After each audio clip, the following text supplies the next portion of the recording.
Continuando, nós estávamos aqui falando sobre servos versus filhos. Existe uma lógica do pecado que eu acho muito perigosa. O pecado, ou os pecados foram sempre relacionados única e exclusivamente ao comportamento humano, né? Então é por isso que esse menino, ele chega e diz: eu pequei contra ti, contra o céu. Mas pecou o quê? Essa é a mentalidade dele, né? É o quê? Mas para o pai é quem? Então, para o pai, ele vê o pecado nesse contexto não como a coisa que ele fez, que o filho fez, não é? Que foi desonrosa e tal, sem diminuir a gravidade do que o menino fez. Não é essa a intenção. Mas para o pai, a visão que o pai tem do pecado, e que é uma visão bíblica para nós agora, é que esse filho, ele sai, faz o que ele faz, depois retorna a casa, não necessariamente porque ele está arrependido. Ele até está arrependido, mas ele está arrependido por aquilo que ele fez e não por quem ele feriu. Então ele quer restaurar o seu ego na história, né? Quer resgatar a sua honra na história e não a honra da relação. Então o pecado nesse contexto, eu imagino que na visão desse pai mas filho, tudo aquilo que você faz que descaracteriza o ser humano deve ser considerado pecado. Mas na nossa visão de pecado é sempre essa concepção comportamental. Então nós vemos pecados. Mas esse menino, ele está destruindo toda a dignidade humana. Ele está destruindo a criação. Porque ele está sendo menos do que humano. Então, o pecado desumaniza. E todo ato desumanizante é um pecado. E nesse contexto vai gerar outros pecados. Então esse menino, ele se entende como uma pessoa que infringiu a lei num ponto. Ele entende que quebrou aqui a lei. E ele até sabe, provavelmente, nomear esse pecado. Mas ele não entende que ele destruiu um todo. Então, o que ele fez foi desumanizar a todos. Porque o constrangimento que ele gerou na família, e principalmente nesse pai, o fato de ele ter que agora vender essas propriedades e tal, e para o filho se monetizar e sair e tal. Imagine o tipo de conversa que essas pessoas passaram a ter a partir desse momento que souberam que ele queria a parte da sua herança, né? Imagine como pessoas provavelmente não adoeceram por isso, né? Então, ele não só infringiu um ponto. É por isso que se fala muito de desonrar, não é? Ele não desonrou simplesmente o pai no quesito herança antes da hora, não. Mas ele destruiu toda essa estrutura, não é? Ele destruiu todas essas pessoas. E nesse ponto ele não pensou no todo.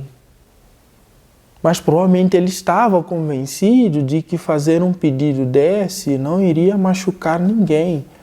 Porque tá lá na lei, ele pode. Ele é herdeiro, né? Só que Só que ele não percebe o dano que ele causa nessas pessoas, porque para ele é o benefício que está em mente. Então, eu já tenho o que eu quero e eu vou embora. Então, ele conseguiu satisfazer os seus desejos. E ele entende esses desejos como um padrão para aquilo que ele pode atingir. Então, ele parte, vai, faz as coisas que faz, e ele não consegue pensar e perceber-se como o destruidor dessa relação. Ele destruiu uma relação. E quando uma relação é destruída, o esforço tem que ser não para restaurar a sua dignidade através e a partir da relação, mas primeiro restaurar a relação.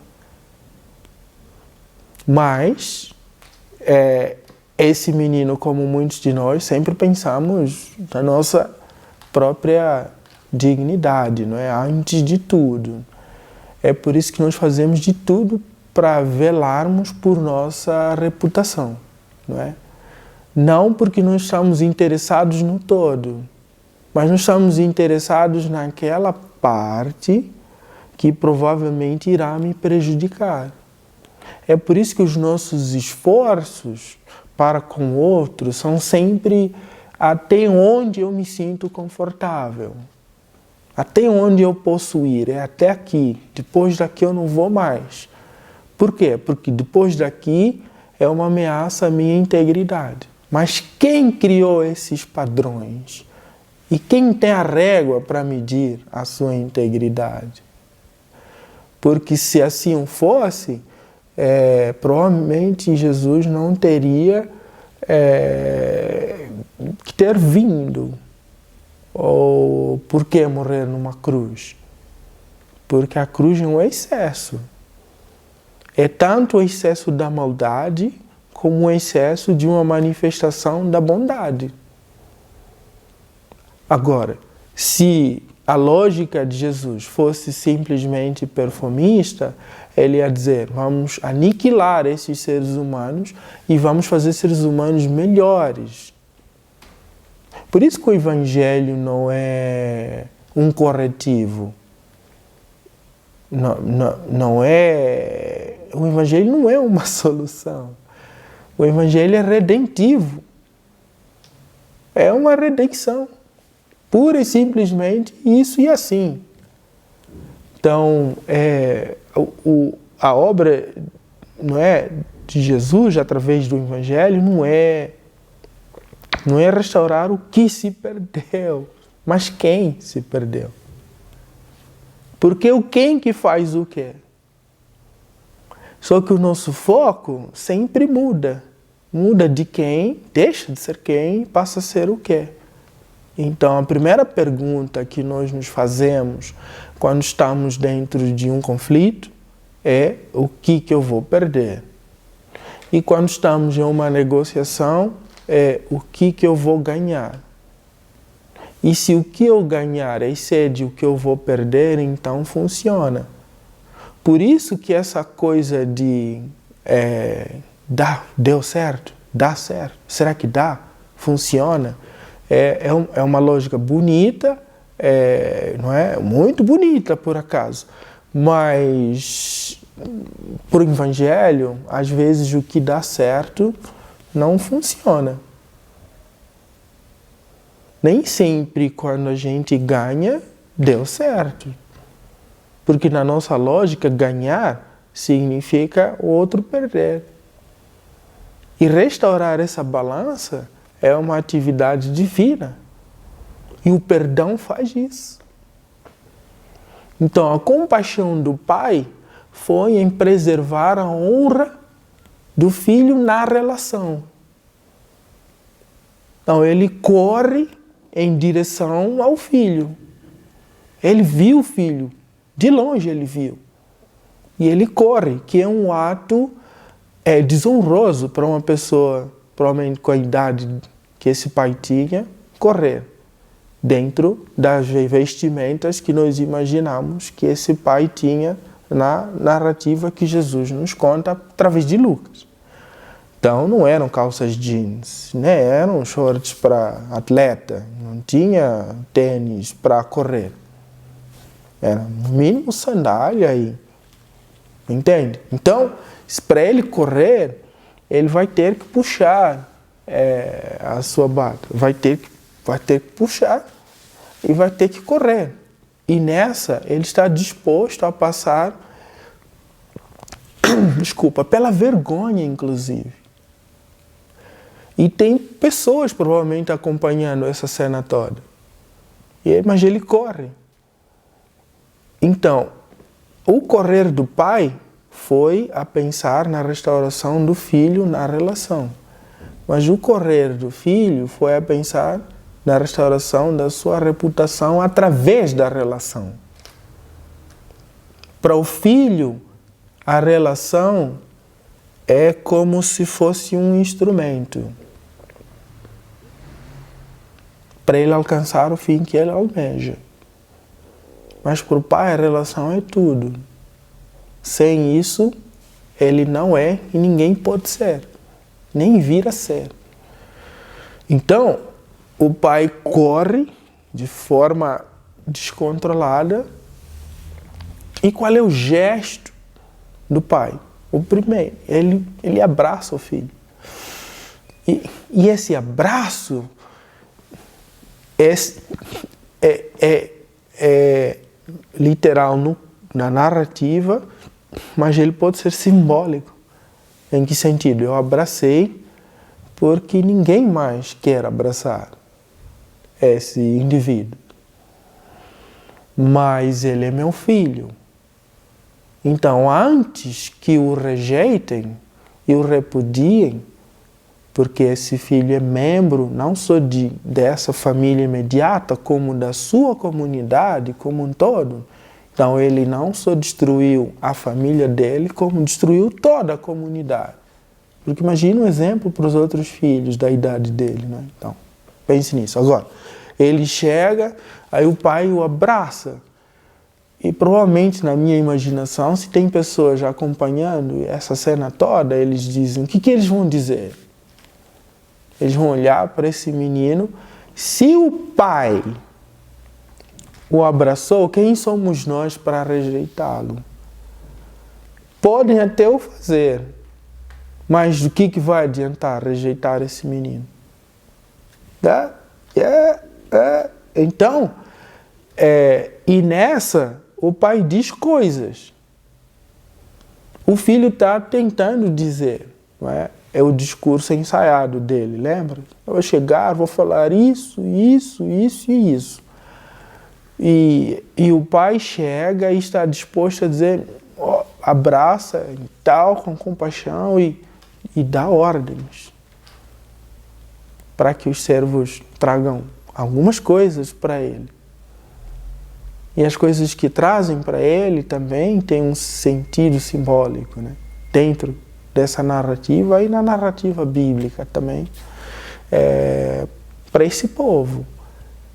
E o filho provavelmente não se sentiu restaurado, mas ele se sentiu seguro.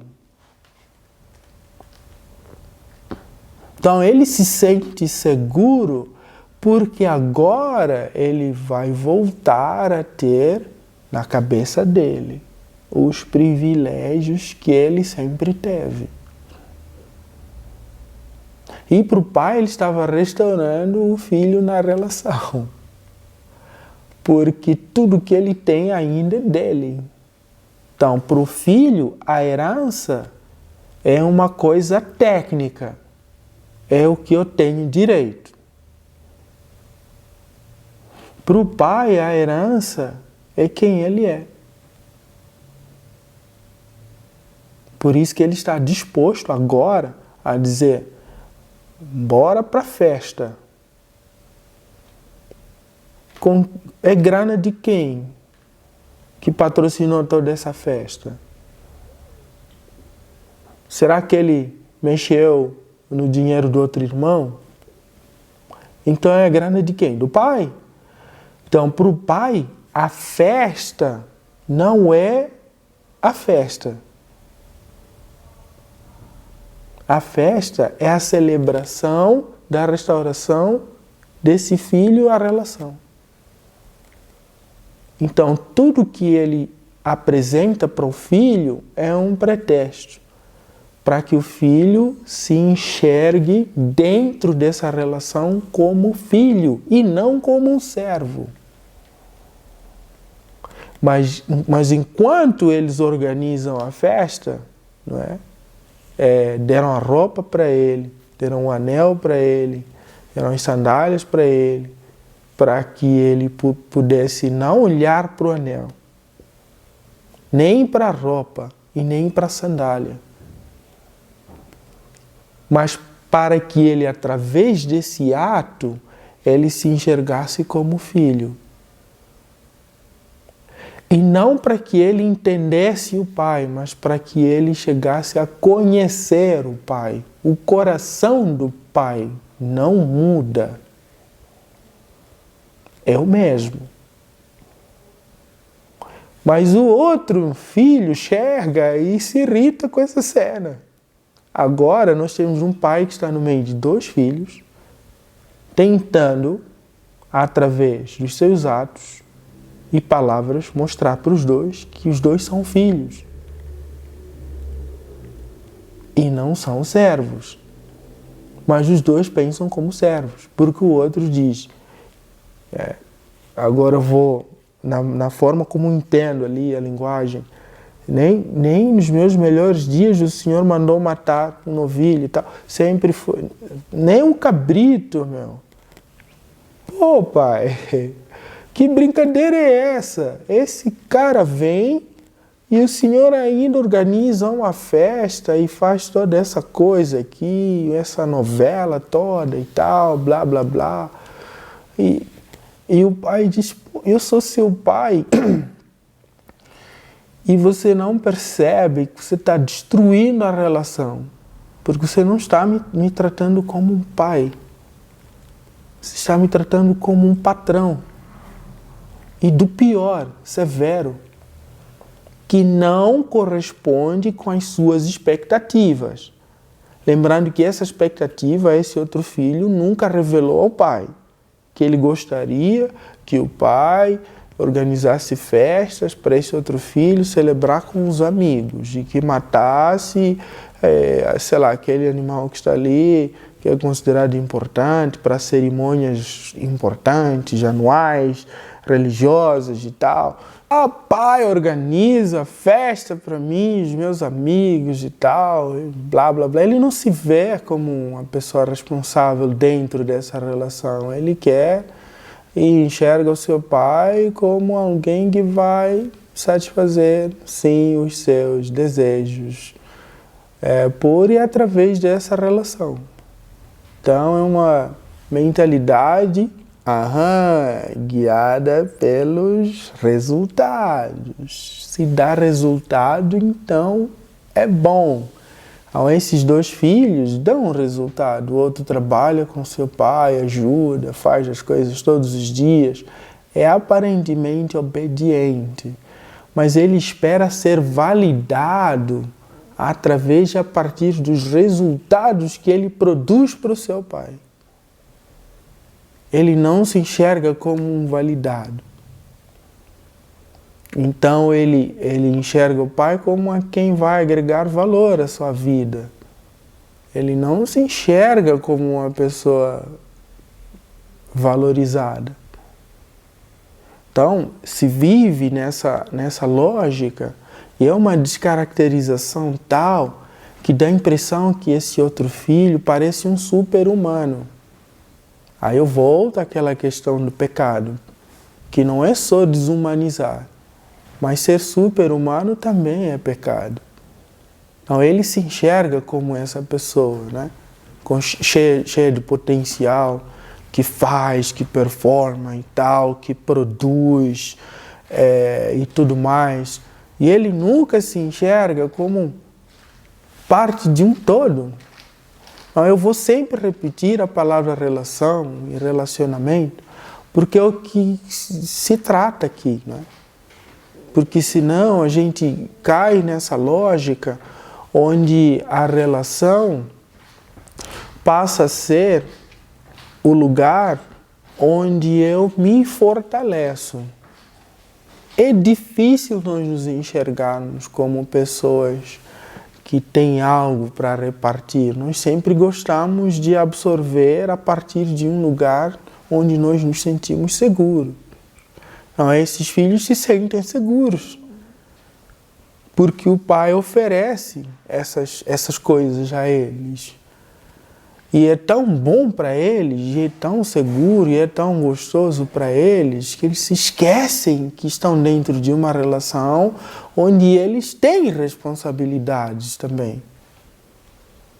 Então a pergunta é que alguns fazem: o que esse pai fez para merecer tal tratamento dos seus filhos? Essa pergunta pode ser e parece inocente, mas ela é uma pergunta... Não é uma pergunta boa essa. Porque o pai também não está em busca dos resultados nos seus filhos. E ele também não é quem ele é para que os filhos sejam aquilo que ele projetou para que os seus filhos se tornassem. Não é essa a lógica do pai. A lógica desse pai é até uma lógica perigosa para nós. Porque nós queremos controlar seu crescimento, seu desenvolvimento. Nós queremos planilhas para monitorar e mensurar seu progresso. É porque nós já sabemos exatamente quem você deve ser, não a partir da pessoa que você vai se tornar, mas das coisas que você vai conquistar. Então, para esses meninos, os resultados os validam. São os resultados que conferem a eles o senso de identidade. Eles não se veem como pessoas validadoras desses resultados. Então, elas se veem como pessoas que foram e devem ser validadas pelas coisas que elas fazem a esse pai. Então, é por isso que, para mim, às vezes eu fico a pensar sobre essas questões de fé e onde nós encaixaríamos essas coisas no contexto da nossa jornada, nessa coisa que nós chamamos de espiritualidade, porque dá a impressão que a fé parece ser um mecanismo que nós usamos para alcançar o que desejamos. É por isso que tanto se fala de fazer a vontade de Deus como sendo explorar toda a potencialidade que há em mim. Nós nunca nos vemos como esse desejo de Deus. Eu sendo esse desejo de Deus e eu e você sendo essa vontade dele. Nós como pessoas. É por isso que nós vemos e confundimos fé com crença. Nós achamos que fé é acreditar. E acreditar é dar crédito. Já quem nós damos crédito? Então nós achamos que a fé é uma força interior e é um poder que vem a partir dessa convicção que me propulsiona em direção dos resultados que eu sei que irão chegar. E nós nunca nos vemos como pessoas que já temos e somos. Porque Paulo diz que em Cristo nós somos uma nova, aí você completa. Então, se somos a nova criatura, então o que nos falta? Mas nós partimos em direção a essa relação com esse pai sob esse ponto de vista e, aliás, da convicção da carência. Então, eu quero ir em direção a Deus pelas coisas que eu não tenho. E é isso que me atrai a relação. E quando às vezes eu alcanço as coisas que eu quero, elas reforçam ainda mais o meu conjunto de crenças. E eu quero fazer mais para ter mais. E vivemos nessa loucura incansável todos os dias, que na minha opinião são muito cansativas. E essas coisas destroem a mim, destroem você como pessoas e destroem uma relação toda. Então hoje eu queria deixar vocês essa dica como reflexão para que você pense sobre a sua própria espiritualidade. Se você tem a mentalidade de um servo ou se você tem a mentalidade de um filho. Enfim, ficamos por aqui. Até já. Fui.